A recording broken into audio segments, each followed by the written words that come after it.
All right, and welcome to the balance number two. Hopefully, you've had an opportunity to go and listen to our segment that is right prior to this with myself and Tony Donahue of the Tony D Podcast and Unverified. Him and his team are headed down to Barber in Alabama. They had stopped at a Chick-fil-A and was able to catch up with them, and we talked for about 20 minutes, breaking down the Barber race and beginning our IndyCar Indy 500 conversation. But joining us now is Derek Vance from the Push to Pass podcast. We're going to continue our conversation. We started our conversation a little bit on IndyCar drivers to watch for the 500. We'll get back into that here in just a minute. But let's take a look back at Arlington just real quickly. Derek, first of all, welcome to the Balance. We've got us a sunny day here in Indianapolis, high atop the Balance Studios in the west suburbs of Indianapolis, where we're located at.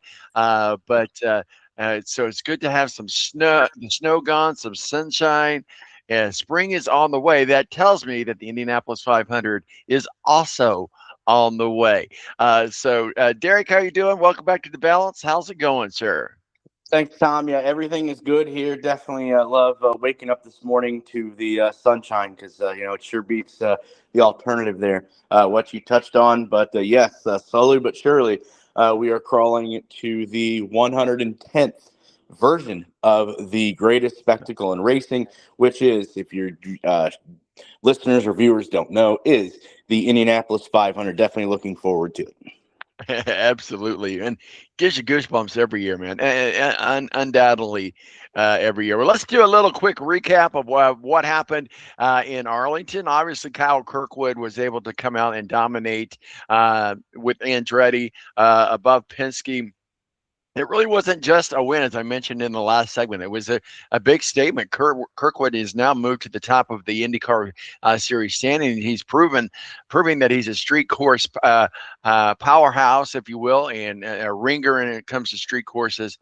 And so, the strategy, Andretti's pit crew was flawless, gaining Kirkwood vital seconds during the final green. Essentially sealed the race. They were in Arlington, and I thought it was a pretty good race in Arlington. A good a new location, going through past the Dallas Cowboys Stadium and everything. It was really kind of a neat little race venue to see what happened. Looking forward to what happens in DC later on in the year.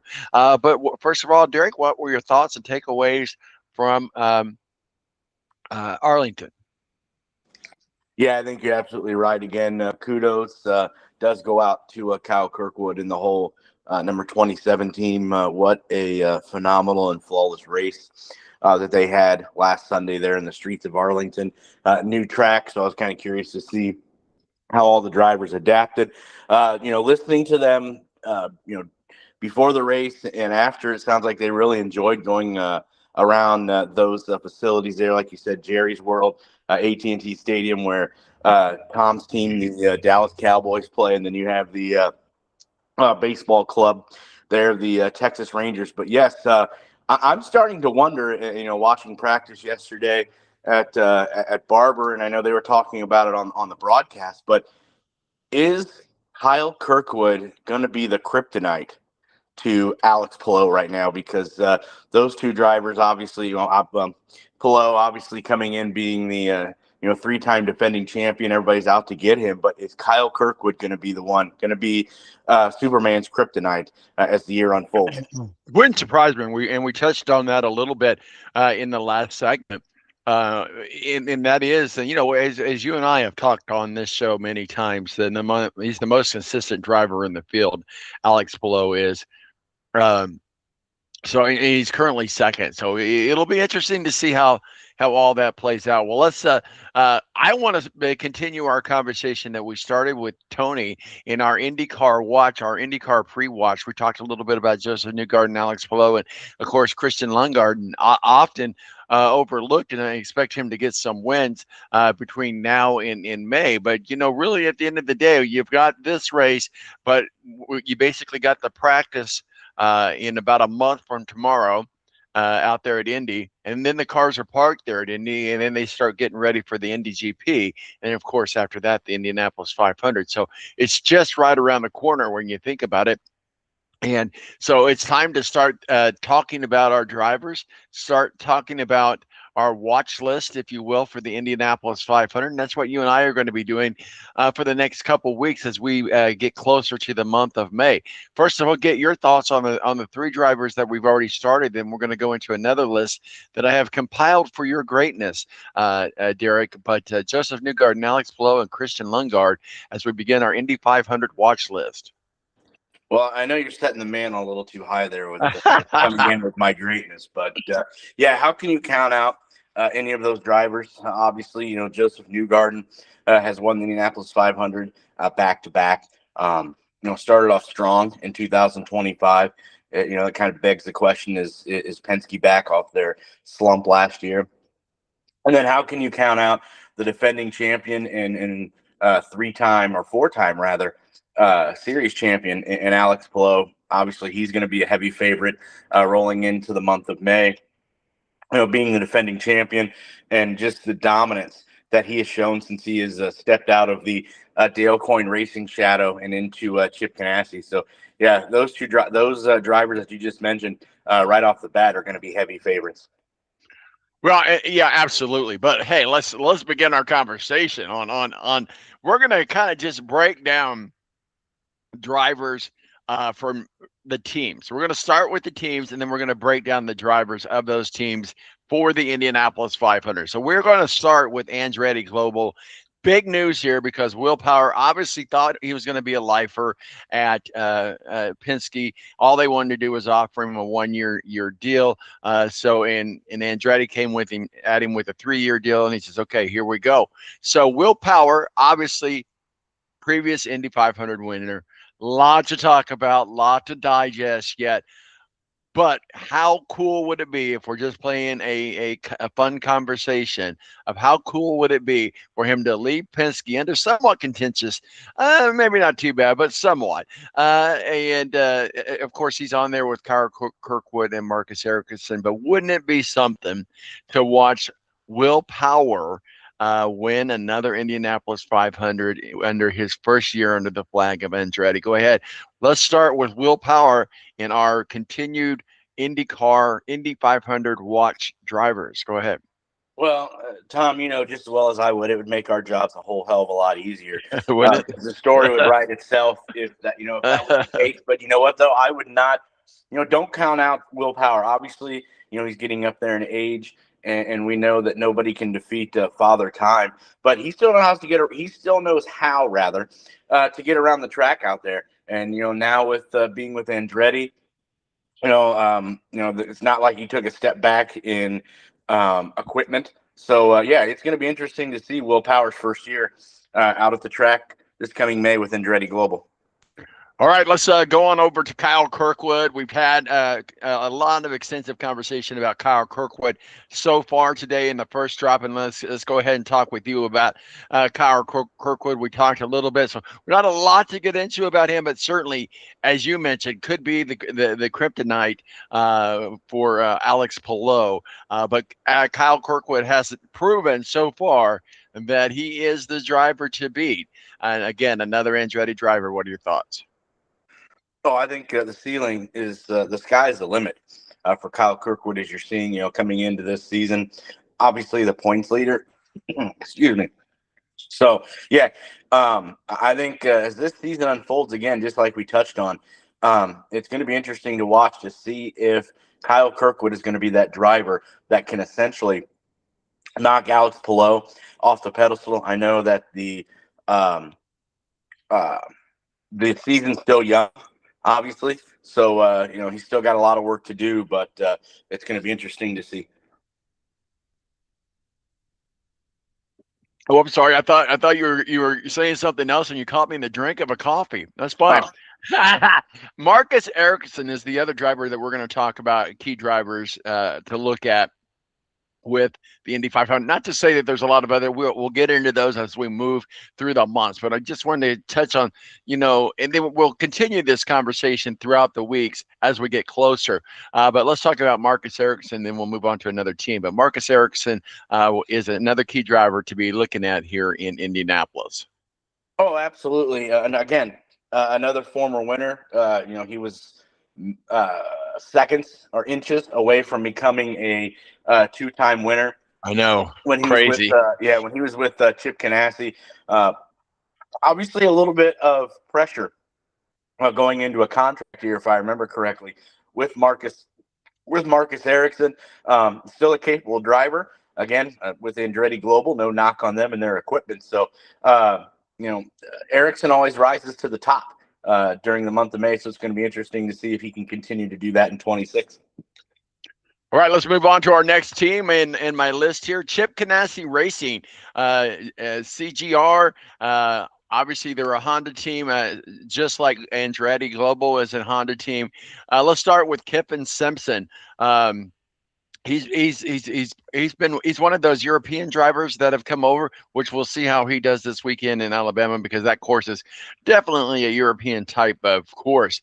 But he came out over from the Le Mans Championship series as well. So we don't know a lot about Kiffin Simpson, but he's certainly one we're keeping our eyes on, because he is one of those guys coming over for Europe that's going to be racing.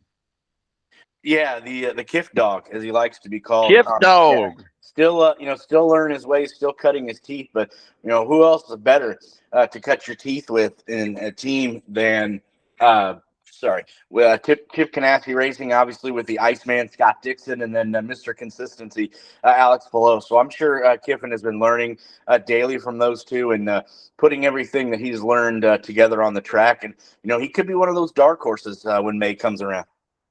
Well, you look at the key drivers that I've got on the list here for Chip Ganassi. Scott Dixon, former Indianapolis 500 winner. Alex Palou, former Indianapolis 500 winner. So let's start with Scott Dixon, Mr. Iceman. I love him. I'm a personal fan of his. I love talking with him. He's a fun driver. He's just a staple in the racing. He's a legend. He's a GOAT. Scott Dixon, you got to begin your Indy 500 conversations about Scott Dixon. Yeah, always a fan favorite for that matter, as you mentioned, year in and year out. But believe it or not, Tom, if memory serves me correctly, as much as Scott Dixon and all the accolades that he has received over the years, I believe he's only won one Indianapolis 500, which is very hard to believe. But yeah, being at Chip Ganassi Racing and the reputation that Dixon has, don't count him out. And of course, we've talked about him, and we'll begin. You got to have him at the top of the list. We're talking about Indy 500, obviously. Alex Palou. What are your thoughts about him? I mean, where do you want me to start on Alex Palou? I mean, what hasn't been said about Alex Palou in the last few years? But they're defending champion, not only of the Indianapolis 500, but the series as well. Obviously, he is, as Ric Flair would say, to be the man, you got to beat the man. And no doubt right now, Alex Palou is the man when it comes to IndyCar. Well, let's go on over to Penske and the three-headed monster, if you will. You've got Joseph Newgarden. We talked about him already, but Joseph Newgarden, Scott McLaughlin, Scotty Mack, and David Malukas. Those are your three drivers. Of course, David Malukas stepping in but he's driving the Will Power car. We'll put it that way. But Joseph Newgarden, Scotty Mack, and David Malukas. I like Malukas. We haven't had a lot of conversations about him, but so let's start with him. We've talked about Newgarden. We've talked about Scotty Mack. What are your thoughts on Malukas? Oh, you want to talk about someone that knows their way around a speedway or a super speedway? Just watch David Malukas. Track record in St. Louis. We've seen what he did in Phoenix. So yeah, David Malukas definitely now with Team Penske. Obviously, it's an upgrade from the equipment that he's used to. So I wouldn't count out any three of those Penske cars. You see how locked in Scott McLaughlin is. Obviously, he was the fastest yesterday at Barber. But yeah, don't count out those Penske machines. Well, he did drive for AJ Foyt last year, so that was a little bit of step upgrade. But Myers Shank and Dale Coyne, probably a big relief over the last couple of years. And think about that. He's gone from Dale Coyne to Myers Shank to AJ Foyt Racing to Penske to being driving one of their key cars. So that tells you in itself the story behind David Malukas. And so we'll see how he does, but he's where is he from? I can't remember. I know he's an American driver, but anyway, nonetheless, we'll dig into that. Let's talk about Arrow McLaren now. This has been one of those teams that's just kind of had, in a lot of ways, a revolving door. They had this whole court situation with Pato Award, and then Christian Lundgaard, who we've already talked about. But Nolan Siegel is the driver. That's kind of the he's also an American driver. He drove with the 24 Hours of Le Mans. He's new to the team, but Arrow McLaren, the drivers were watching with that team were Pato Award, Nolan Siegel, and Christian Lundgaard. But let's focus a little bit on Nolan Siegel. What are your thoughts? I believe you were talking about asking where David Malukas is from. I believe he's from outside the Chicago, Illinois area. Oh, it might be. But yeah, you talked about how big a fan you were of a driver, and name escapes Scott Dixon. Mm-hmm. Arrow McLaren has been a favorite of mine since I've stepped into the IndyCar scene. But also on the flip side of that, I look at Arrow McLaren. It's kind of one of those things of, what have you done for me lately? They've been right there, but they just can't quite push it over the finish line, especially when it comes to Indianapolis. You think the heartbreak Pato Award had a couple years back with that. But Nolan, speaking Nolan Siegel, and we touched a lot about this on the podcast. If you go back and watch it on YouTube, Facebook, Twitter, X, whatever. But I think there's got to be a lot of heat being put on Nolan Siegel. I know he's a young driver, but we're in a generation of sports, and this is across all platforms, Tom. That what have you done for me lately? And when you look at Nolan Siegel's resume, the cupboard's pretty bare. Okay, our final team that we're going to feature this week in our Indy Watch, Meyer-Shank Racing. They're also a Honda team. Felix Rosenquist and Marcus Armstrong, obviously two very good drivers. Both come from a different backgrounds. Obviously, Felix is Swedish and Marcus Armstrong is an American. But Honda is pretty dominant in the IndyCar series. But what are your thoughts, Meyer-Shank Racing, Felix Rosenquist, and Marcus Armstrong? Marcus Armstrong, I believe, is actually a Kiwi, if you want to look that up. Oh, okay. But don't forget, there was an announcement this week that Meyer-Shank's going to have that third car in the Indianapolis 500, where Elio is trying to make that drive for 5. So don't knock him out either. A 2-time, a 4-time winner. Don't mess that up. But oh no, yeah, Meyer-Shank the last few years after Elio won his 4th, they've had a strong program out there at the Speedway. So don't count them out either. Felix Rosenquist has drove for a couple teams, so he's got a lot of experience out there. And Marcus Armstrong just feeding off that. And like I said, then you have the leadership and a 4-time winner of Elio Castroneves. So don't count them out either. Well, that's going to wrap it up for us as far as our IndyCar watch goes. Now, I want to move on over to you, Derek, because I know we didn't get a chance to talk with Tony, but I know that you're also in our Balance of March Madness bracket. We talked off mic before we started. You're in 5th place. You got Purdue winning the championship, and of course, they play tonight, I believe. And then, of course, then they're going to be here, the Final Four here, maybe, or whoever, the Final Four anyway, we know for sure it's going to be here in Indianapolis next weekend. So that's exciting to see as well. Steve Wilson of Speedway Digest, who's coming up next in our next segment to talk NASCAR with us. He's leading the group with Duke. You got Justin Geddes, Rick Riggin, Ed Kratz, beat writer for the Philadelphia Eagles. And then we've got you, Derek, so talk with us about your picks. How did you come about getting Purdue to a national championship? Or is it just because they're located here in Indiana? Well, I can tell you, Tom, that's not just because they're located in Indiana. I'll tell you that first and foremost. But I believe if you were looking at it, I think I have 3 of the 4 Final Four teams left. So I like my positioning there. But Purdue did have to sweat one out the other day against Texas, good Texas team that would not go away. But Purdue was able with that last second tip in by Wren, and I can't think of his hyphenated name, was able to survive and advance. I do believe they played tonight. And you touched on Duke, which I watched a lot of that St. John's game last night. That was a lot of back and forth.